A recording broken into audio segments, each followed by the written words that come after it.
Reading with your kids.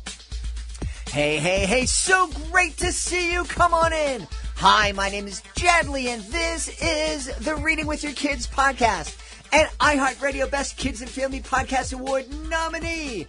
We're coming to you from the beautiful neighborhood of Reedville in the southwest corner of Boston, Massachusetts.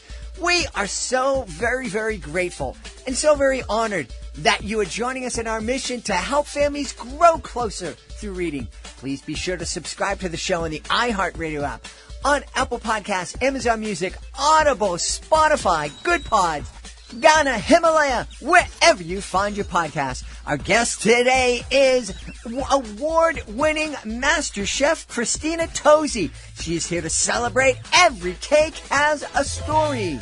Before we invite Christina into the studio, we want to invite all of the authors who are listening to the show to visit our website, readingwithyourkids.com. Click on the Authors Click Here button at the top of the page and scroll on down to find out about our Certified Great Read program. This program has helped dozens and dozens and dozens of authors all around the world. But don't take my word for it. Here are some of the comments that some of the Certified Great Read authors have made. Lori Olinsky, she is the author of Being Small is Not So Bad After All and The Tooth Fairy's Tummy Ache. She wrote to us and said that Certified Great Read program has really given me more credibility as an author when I'm pitching my books to stores, libraries, and even media outlets. Dr. Linda Mubarak, she's the author of Maxine's New Job. She wrote that, good news! Maxine's New Job has been nominated to receive the prestigious Henri Award at the Christian Literacy Awards for outstanding literacy work in the children's book division. I sincerely believe that the Certified Great Read program helped bring increased social media attention to the book, which helped it earn this award. Thank you for the exposure and the great marketing. You can find out how our Certified Great Read program can help you and your book stand out from the crowd of books that are published every single month. Just go to readingwithyourkids.com, click on the Authors Click Here button at the top of the page, and scroll on down to Certified Great Reads. I am so excited. This is going to be a delicious episode of the podcast. Our guest today is a two-time James Beard Award-winning chef. She's the the owner of Milk Bar. She has been a judge on Master Chef and Master Chef Junior, and she was featured on Chef's Table Pastry. She's here to celebrate her beautiful picture book. It's called Every Cake Has a Story. Please welcome to the show, Christina Tosi. Hey, Christina, how are you? Hey, Jed, how are you? I am wonderful. I'm really looking forward to this.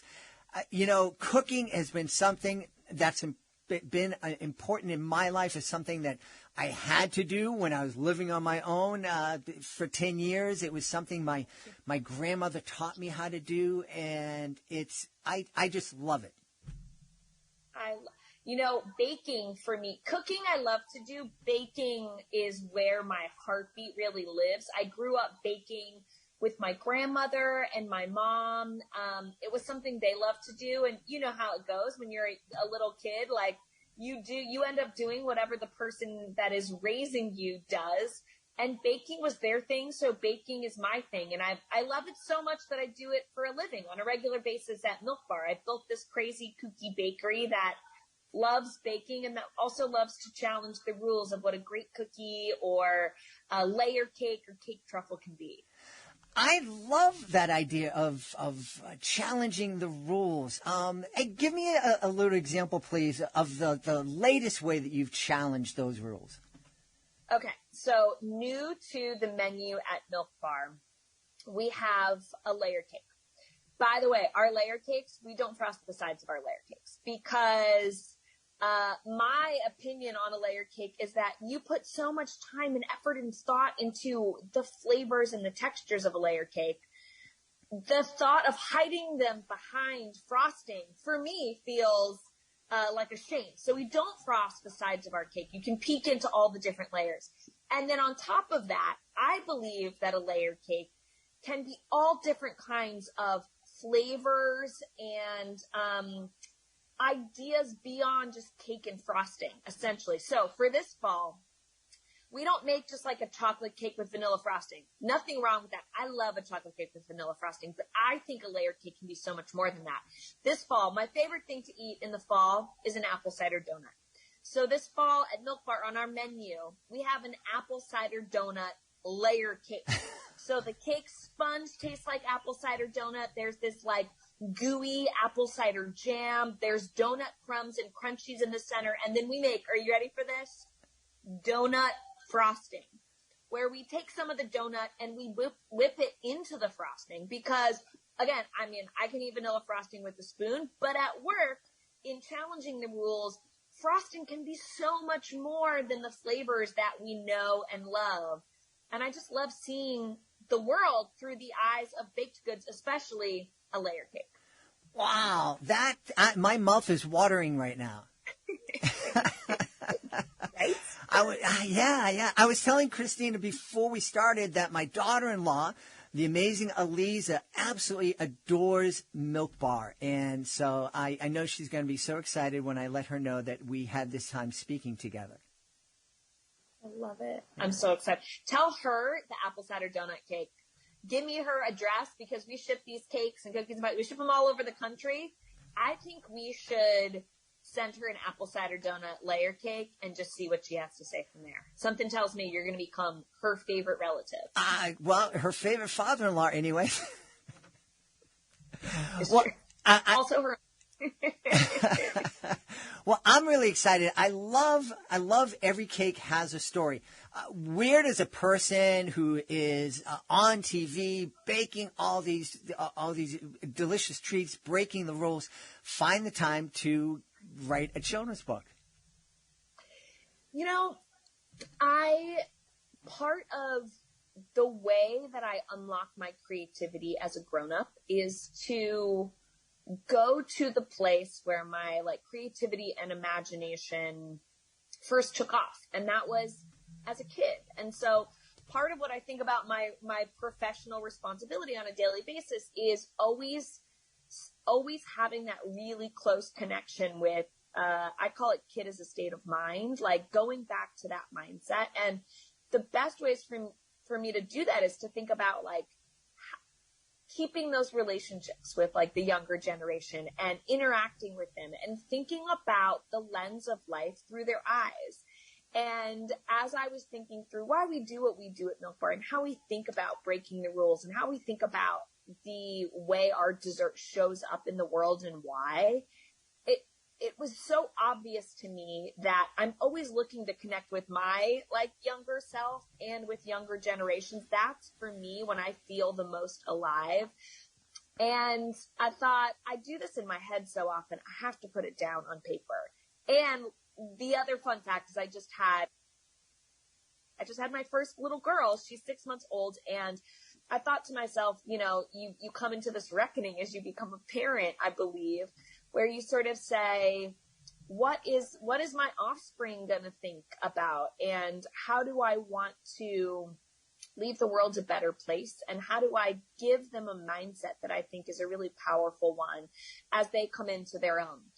So I decided to write Every Cake Has a Story, which really simply put is that every one of us is an individual. And what the world needs is more celebration, more passion, more of an invitation to remember that and to unleash it. And the way that Every Cake Has a Story does that is through a sweet little girl named Sammy who lives in a town called Samesville where everything is black and white and everything is the same.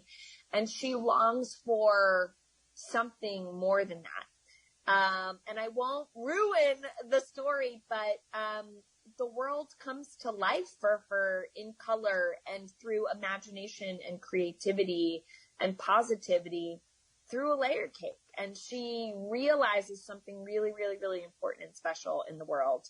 And I can't wait to share it with readers. Yeah. Well, congratulations, first off, on becoming a mom.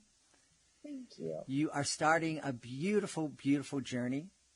It really is wonderful. Being a parent is absolutely the best thing that I've done, and certainly wasn't perfect at it, but it was beautiful. And so I'm really, really happy for you. And I love the book. The colors, the illustrations are just amazing. Your illustrator did a fantastic job. Thank you. She did. She did an incredible job. We worked so closely together. I wanted the book to have this really fun. One of my favorite movies was The Wizard of Oz, mostly because I remember being so engaged in the story in black and white. But the moment she steps out of her door that morning and you see the yellow brick road and you see the blue skies, it almost took my breath away, right? When you're having a good day, like I thought to myself, this is what it feels like when you actually like see the world for infinite possibility and all of its sort of like beauty and excitement. And she just did an incredible job of helping me bring the emotion of that to life. And also, I mean, the way that she has illustrated the layered cakes and all of the different sort of like flavors and personality and texture and individuality through Sammy's neighbors, but also through the layered cakes that Sammy bakes. She just crushed it so hard. Emily Balsey is just so incredibly talented. I'm really grateful for her craft and illustration, and the pages of every cake has a story. Yeah. It must have been fun doing that different kind of collaboration. I know you collaborate with folks at Milk Bar, but this is a very, very unique kind of collaboration for you. It is. I mean, I'm used to collaborating through ingredients, butter, flour, sugar, what goes in the mixer, what comes out of the oven, what we sell at our bakeries or in the aisles of the grocery store. But I think about what the work that our baked goods do. Whether you're grabbing like little truffle crumb cake on your like weekly grocery shopping spree or what have you. And I think everything that we do has a story. It has a moment. It's an invitation into people's lives, and it's an opportunity to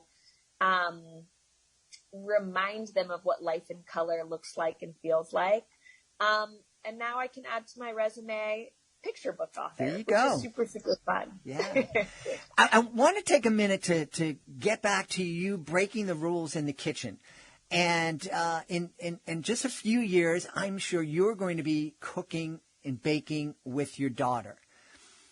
We really encourage here on the Reading with Your Kids podcast. Obviously, we encourage families to read together, but we also encourage them to exercise together and to bake and to cook together.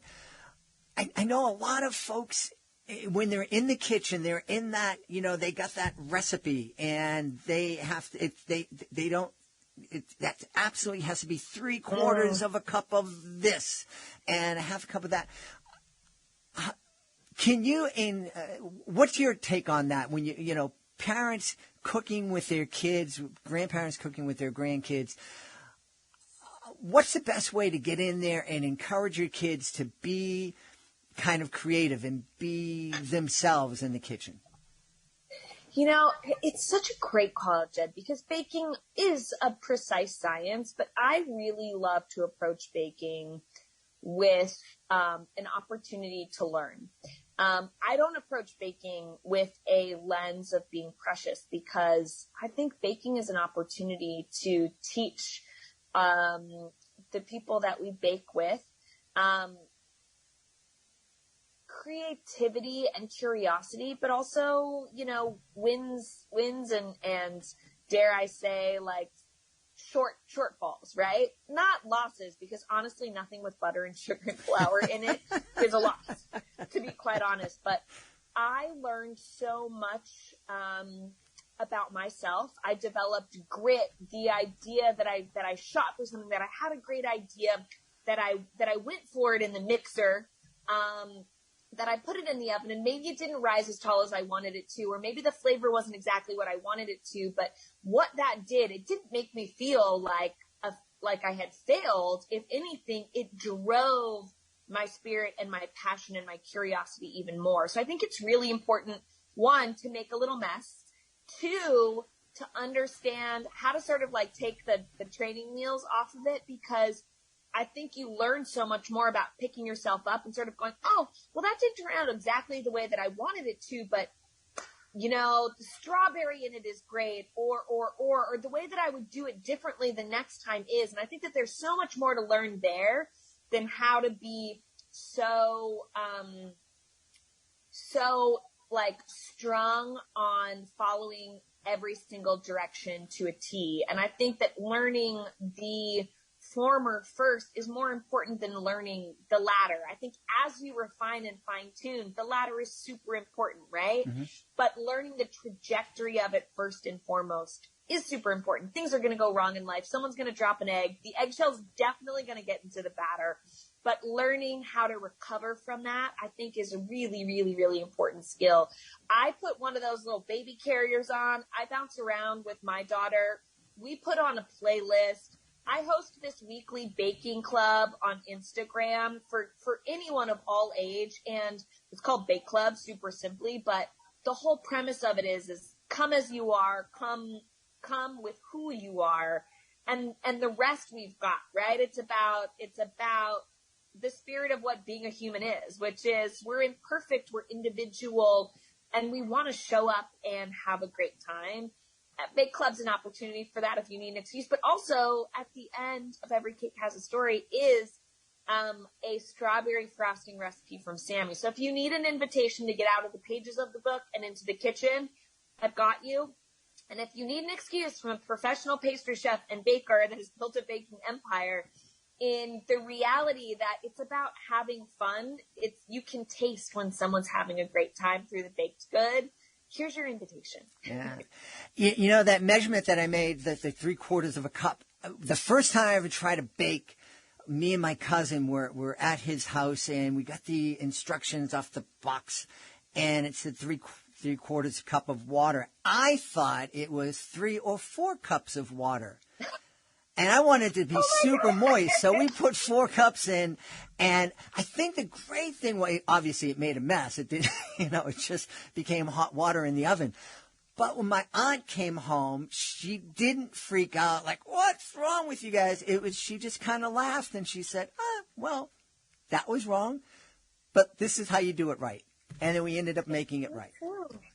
Also, I have to say, Jed, some of my best recipes, some of my favorite creations on the menu of Milk Bar have actually come from doing something similar to that, right? Like someone didn't set the timer and left the corn flake crunch in the oven a little too long. We didn't want to throw it away, so we folded it into a cookie with chocolate chips and marshmallows, and now we have a cornflake chocolate chip marshmallow cookie, which is one of our best-selling cookies on the menu at Milk Bar. And you put too much flour in, all of a sudden you're like, "Oh wow, I think I made something similar to bread," or too many eggs in, and you go, "Oh, this is a cakier cookie than I expected." Like, there's opportunity to not just learn how to fail fearlessly, but there's opportunity to actually just understand the difference between baked goods from a ratio standpoint. Mm-hmm. So I'm a really big believer in there's something really powerful in every move you make, even if it's seemingly a misstep with your original intention. Yeah. And one of the things I loved when I was cooking with my kids was just being able to talk to them about the different ingredients, giving them a chance to make decisions. Do we add this? Do we add that? And if we add that, and talk about the consequences of the choices that we're making. So I think baking with our kids, cooking with our kids, it's such an opportunity to grow closer with each other through this delicious thing. It's so true. And get to know how one another thinks about food and opportunity, right? What should we put in this cupcake? Pretzels. Ooh, should we keep them whole? Should we grind them down? What does a pretzel taste like?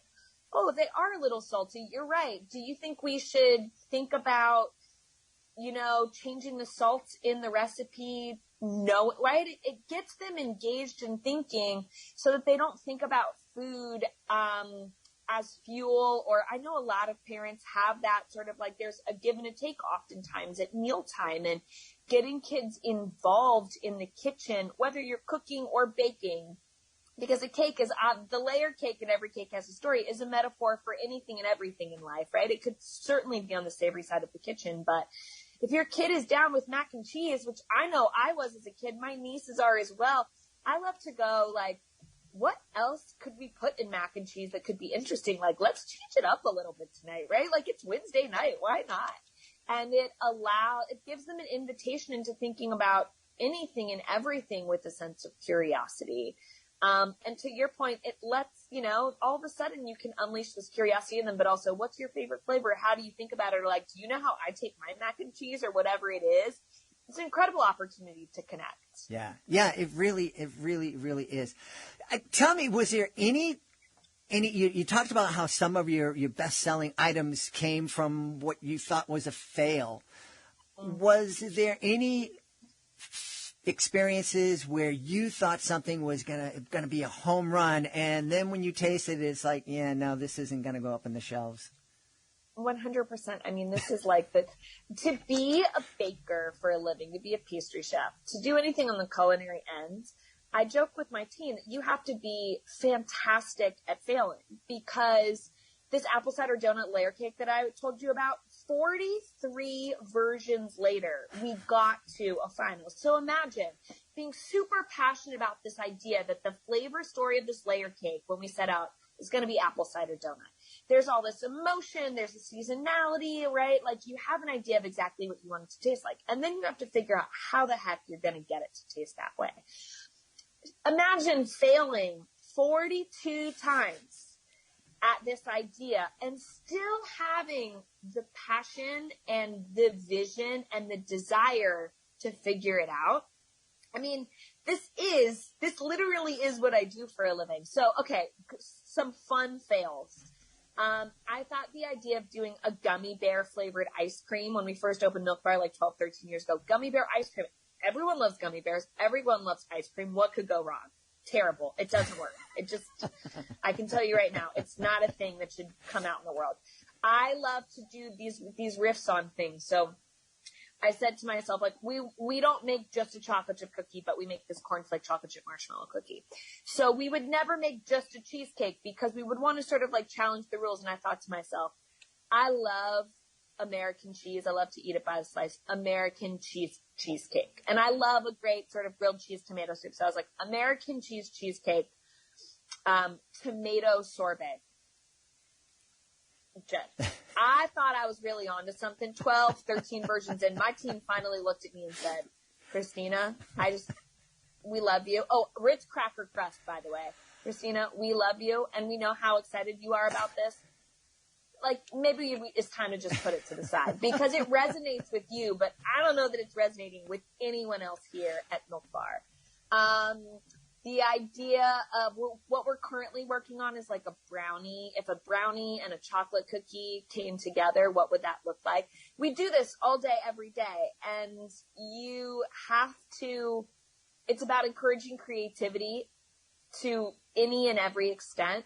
And being great when you try something out and you go, I don't know that that's going to work out, right? Knowing the difference between, you're not quitting on it, you're just sort of saying, oh, that doesn't actually taste good together. And there's nothing wrong with that. I mean, again, you can unleash a great sense of humor and a humility to, now, I really thought that was going to be a great idea. Turns out, total fail.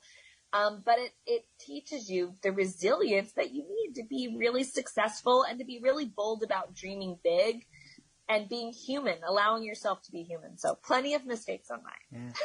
Yeah. As you were speaking, I just thought we've had a lot of authors on the show talking about how we can encourage our kids to explore the STEM fields, especially our girls. And baking is a great Baking is a science, and it's all the things you talked about, the experimentation, the creativity, the collaboration, the fails, being able to get back up and try again and not giving up after 42 times. This is all, it's STEM.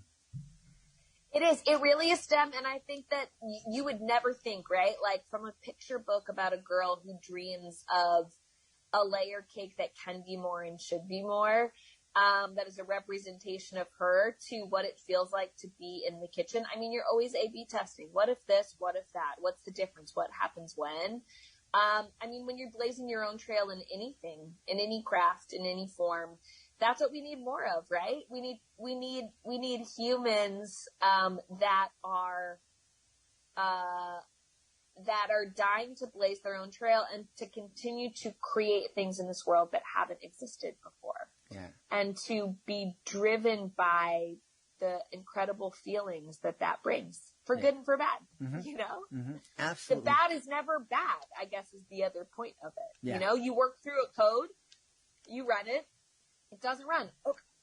Okay, now I figure out why it did, right? Why didn't my cake rise? What happened? Et cetera, et cetera. Like the curiosity of why didn't it go the way that I thought it did, as opposed to the shoulder shrug of like, oh, it didn't work. Like, it's all frame of mind. Yeah, so very important. Well, speaking of frame of mind, now that you have Every Cake Has a Story out into the world, have you caught the children's author bug? 100%. I have to tell you, I've already started working on my second book with Emily, the incredible illustrator extraordinaire of Every Cake Has a Story. In my mind, I want Every Cake Has a Story to be a series of books that helps kids reframe the way they think about their potential realities.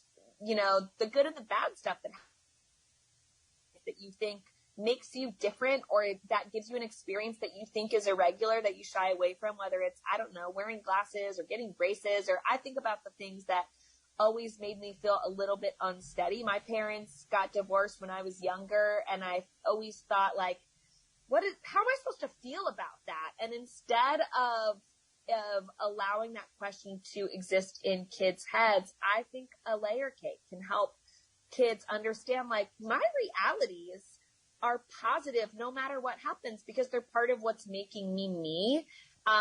So I'm going for it, Jed.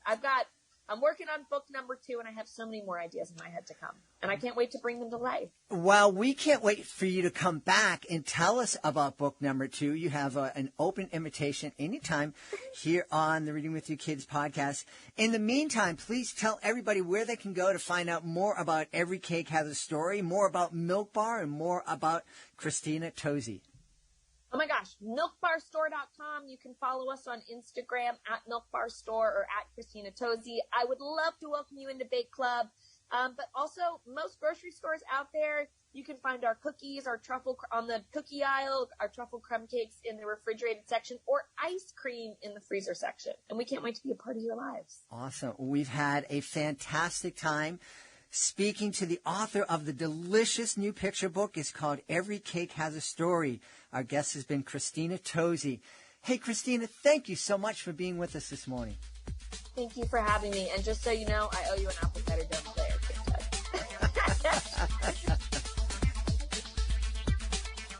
Please be sure to join us for the next episode of the Reading with Your Kids podcast. Really, really fascinating conversation with author Savon Hong. She'll be here to celebrate Benny J and the Horrible Halloween, which is part of her Super Fun Day book series, a great series featuring characters who are neurodiverse. That's the next episode of the podcast. Again, if you are the author of a fantastic children's book, please check out our readingwithyourkids.com website. Click on the author's Click Here button, and that can tell you how to be a guest on the show. It can also let you know all about our Certified Great Read program.